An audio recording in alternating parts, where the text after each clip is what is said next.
Assalamualaikum warahmatullahi wabarakatuh. Izin memperkenalkan diri, perkenalkan nama saya Alia Nurmitrina dengan ujung NIM 006 dari pasal 2. Oke, di sini saya akan membuat cara pengolahan data dari ZPPI, zonasi, potensi ikan, terus ada cara pengerjaan SPL dan CHL. Nah, sebelum kita ke cara bekerja, saya akan menjelaskan dulu, terutama ZPPI. ZPPI itu merupakan konteks dari yang merujuk pada salah satu aplikasi atau parameter yang diukur dalam penginderaan jauh. Namun, tanpa konteks yang lebih spesifik, sulit untuk memberikan definisi yang tepat. Nah, kemungkinan dari ZPPI itu untuk mendapatkan pengertian yang lebih tepat mengenai tindakan diperlukan informasi yang lebih lanjut. Terus yang SPL CHL itu merupakan, kalau SPL itu suhu permukaan laut. Nah, di mana SPL ini merupakan suhu air laut di permukaan yang menggunakan sensor thermal untuk mengukur radiasi inframerah yang dipancarkan oleh permukaan laut. Sedangkan CHL itu klorofil. Nah, klorofil itu suatu pigmen hijau yang ditemukan dalam fitoplankton alga dan tumbuhan. Nah, penginderaan biologi juga menggunakan sensor optik untuk mengukur konsentrasi klorofil di perairan. Konsentrasi klorofil juga ini digunakan sebagai indikator produktivitas perairan. Nah, langsung ke cara pengolahan datanya saja. Dua modis, terus yang pertama-tama itu diekspor most pixel. Nah, terus ke geometri, klik OK. Nah, di sini kita ke where to file, terus ke tempat penyimpanan. Nah, itu terserah mau menyimpan apa, terus klik save. Nah, itu juga di bagian sampingnya juga ke export max, terus ke creating file itu cetak semua, terus kita write to file, terus kita fill name-nya itu terserah, terus kita klik save. Terus kita ke export tempat ini. Nah, itu kita drag, lalu kita pixel-pixelnya itu hapus, terus kita di file SSD-nya kita hapus. Nah, di SSD kita ke filter, lalu kita pencet filternya, terus pilih angka none. Terus kita klik OK. Lalu kita hapus bagian dari login itu tadi itu SSD-nya semuanya. Nah, lalu kita pencet filter tadi, pilih semua. Lalu itu kita klik OK. Kita ke file, simpan sebagai di Excel, penyimpanan. Nah, di sini kita butuh teks berbatas tip. Nah, lalu kita klik simpan. Nah, setelah itu di bagian CHL itu sama pengerjaannya. Sama dengan yang SSD tadi. Yang pertama kita hapus bagian yang tidak dipakai, terus pixel PX-nya itu dihapus, terus color-nya itu kita klik filter, terus kita pencet none, klik OK. Nah, setelah itu kita hapus dari log itu color yang bagian angka maupun kalimat. Kita hapus bagian kotak maupun angka kalimatnya, klik filter, terus pilih-pilih semua. Lalu kita klik OK. File simpan sebagai di Excel. Setelah itu di sini kita buat color alia, terus di situ teks terbatas, lalu pilih simpan. Terus kita ke pengolahan artis. Nah, sebelumnya kita masukkan SAP Indo, terus ke data, ke XY data, lalu kita masukkan hasil Excel. Nah, di sini kita masukkan SSD, klik add. Nah, di sini ada file SSD, edit, pilih WGS 1984. Lalu kita klik OK. Terus kita klik OK. Oke. Nah, lalu kita ke file, ke data lagi, ke isi data, terus pilih yang bagian color, terus kita klik S. Di sini kita buat CHL color, terus diedit. Itu pilih WGS 1984, kita klik OK, klik OK. Nah, setelah itu kita zoom wilayah yang akan kita kaji, yang telah kita ambil di Saspanet. Nah, lalu kita ke search, terus di situ kita pilih IDW, DW Special Analyst. Nah, setelah itu kita ke input filternya kita pilih SSD.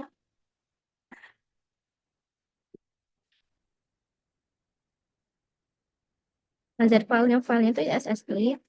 Di output filter tempat penyimpanan itu terserah kalian mau nyimpan dengan apa. Terus kita simpannya itu di geodatabase.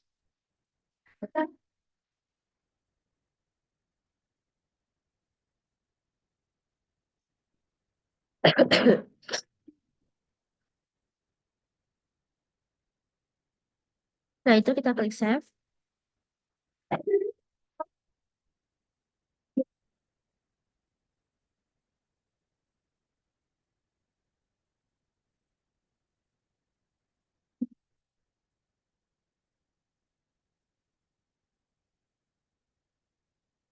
Kita klik OK.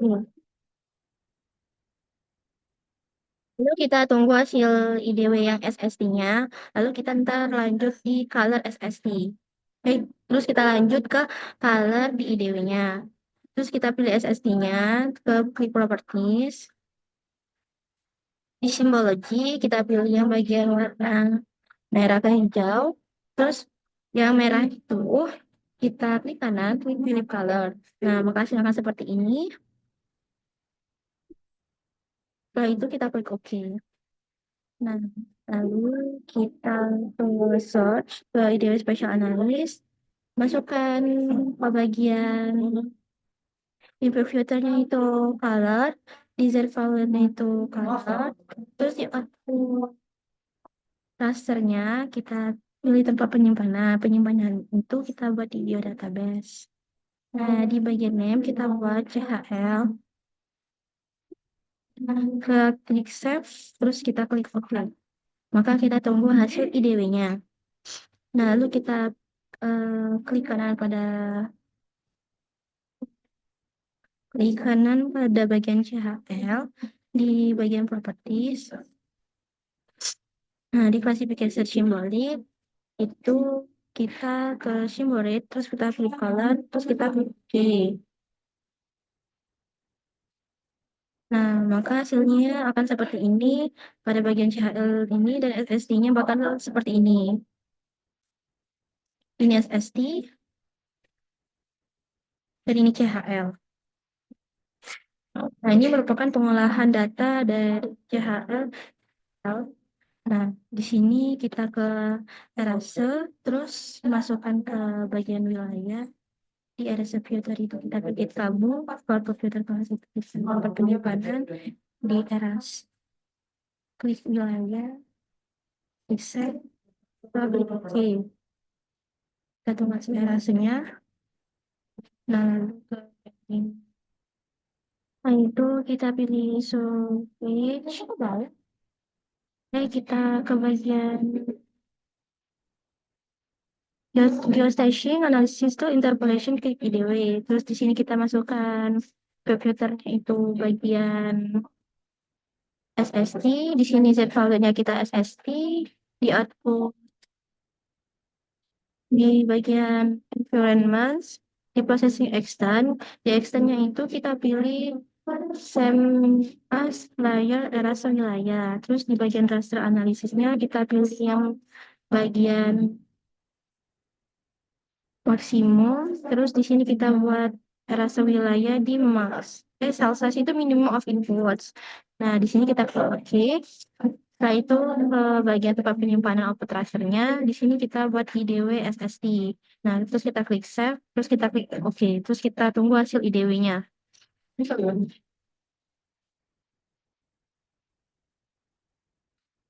Terus kita klik IDW, terus kita masukkan ke bagian CHL. Sini zip file-nya itu kita CHL. Di bagian output tracer kita tempat penyimpanan. Di sini kita buat yang namanya IDW CHL. Terus kita klik save.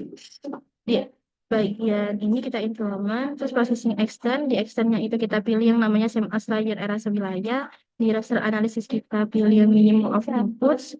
Nah, di max kita pilih yang bagian era wilayah, lalu kita klik OK. Kita klik OK. Maka kita tunggu hasil IDW CHL-nya.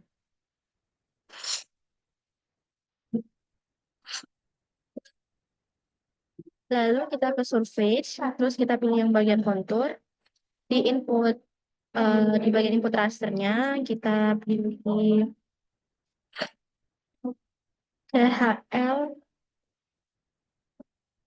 Tadi input rasternya kita pilih di bagian IDW SST. Terus kita ke bagian kontur intervalnya itu 0,5, dan itu base konturnya 25. Nah, terus kita ke output, itu tempat penyimpanan. Terus kita buat aja namanya itu terserah mau buat kalimat apa. Terus kita klik save, lalu kita klik OK.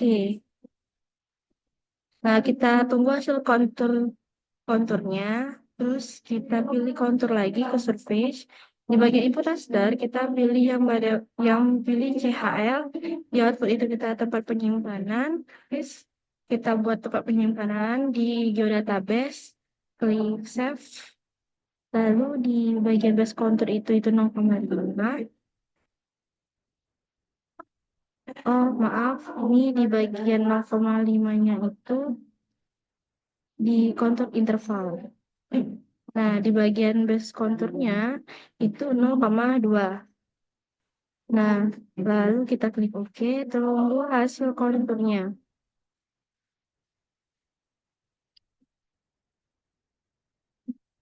Setelah itu kita klik editor, ke Start Editing, pilih yang bagian kontur CHL, kita klik OK, klik kanan bagian kontur CHL,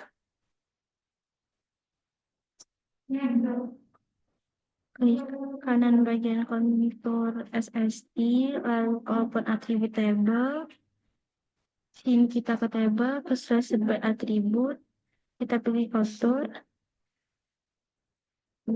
dari get unique values, terus ini yang bagian 32, terus kita klik OK. Nah, yang warna biru itu kita hapus aja, delete. Terus kita silang, terus kita ke bagian kontur CHR itu sama dengan kontur yang SST. Terus kita ke open attribute table, ke bagian slash by attribute. Nah, di sini kita pilih kontur, terus lebih dari get uniform values, terus kita pilih yang bagian 2,2. Nah, terus kita klik OK. Nah, kita hapus bagian yang tidak dipakai, terus kita klik silang di bagian referensi. Sebelumnya kita ke save edit, terus kita ke stop editing. Terus ke referensi, ke bagian intersearch. Nah, setelah di bagian intersearch, terus kita pilih yang bagian kontur SST dan kontur CHL. Nah, terus kita ke output filter class, tempat penyimpanan. Di sini kita buat intersearch ZPPI. Terus kita klik save. Nah, di sini di bagian decimalnya itu masuk decimal lebih, di output inputnya itu poin, terus kita klik OK. Maka kita tunggu hasil interestnya. Nah, interest ini berfungsi sebagai untuk memunculkan bagian-bagian ikan. Nah, ini merupakan bagian-bagian ikan yang telah diperoleh pada wilayah yang saya pilih.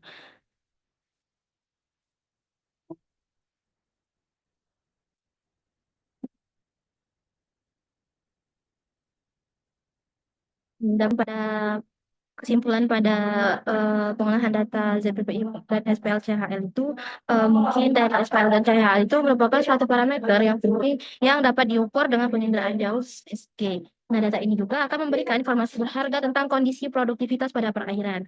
Nah, seperti juga dengan SBPI itu merupakan dari spesifik dari penginderaan jauh yang memperoleh informasi tentang objek-objek yang ada pada area tersebut dengan fenomena yang melalui analisis data yang telah kita peroleh dari SAS Planet sebelumnya. Oke, mungkin itu saja dari pengolahan data ZPPI, SPLCHL-nya. Mungkin kalau ada salah kata saya mohon maaf. Wassalamualaikum warahmatullahi wabarakatuh.